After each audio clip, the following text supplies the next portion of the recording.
Comme le disait un bon ami à moi qui n'était somme toute pas dénué de logique primitive, je crois qu'il s'appelait Ted.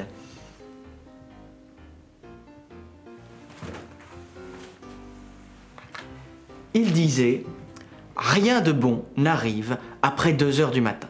Mais qui est ce fameux Ted? Si, comme la réalisatrice Clio Altera, que vous êtes des fans inconditionnels de la série américaine How I Met Your Mother, vous aurez bien sûr compris qu'il s'agit là d'une référence directe à Ted Mosby, le personnage principal de cette série. Ted, what does your mom always say? Nothing good ever happens after 2 a.m. Go home, it's too late for juice. Poursuivons avec les références aux personnages de séries télévisées, avec la fameuse Jacqueline, la secrétaire susceptible et musclée du narrateur.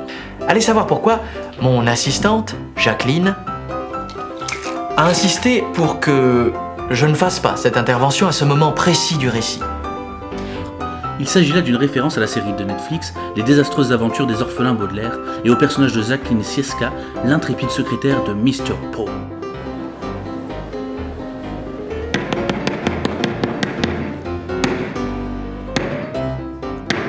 Au tout début de l'épisode 8, on peut voir le narrateur en train de nettoyer une pipe.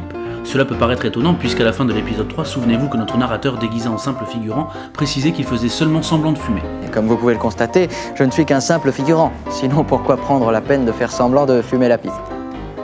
En faisant attention, vous pouvez voir au bord droit du bureau que c'est le crâne Nestor qui est en train de fumer la pipe.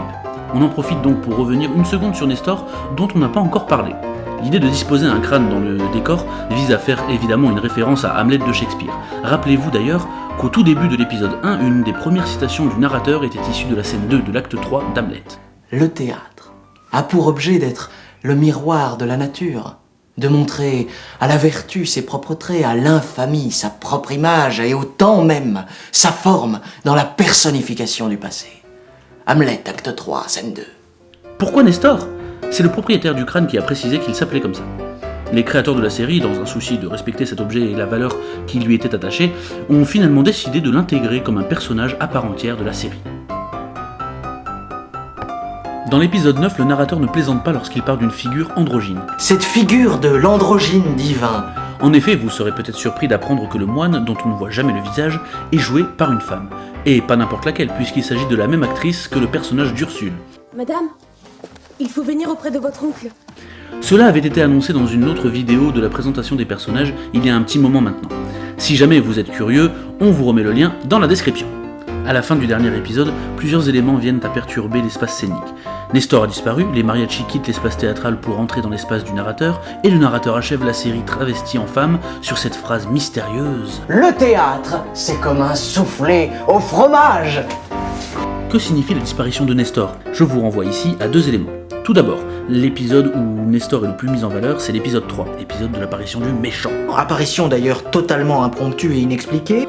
Ensuite, Nestor fume la pipe, signe de satisfaction, au début de l'épisode 8, c'est-à-dire suite aux événements de l'épisode 7, quand le plan de Don Juan a finalement porté ses fruits, que Claudio a rejeté Héro, Adieu, toi si affreuse et si belle.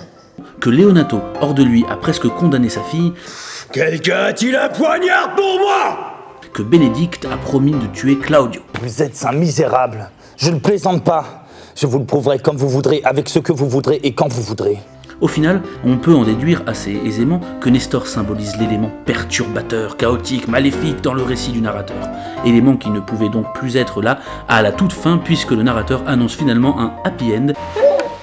L'apparition des mariachis vient brouiller la frontière entre les 2 univers, celui de la pièce de Shakespeare racontée par le narrateur et l'univers de ce dernier.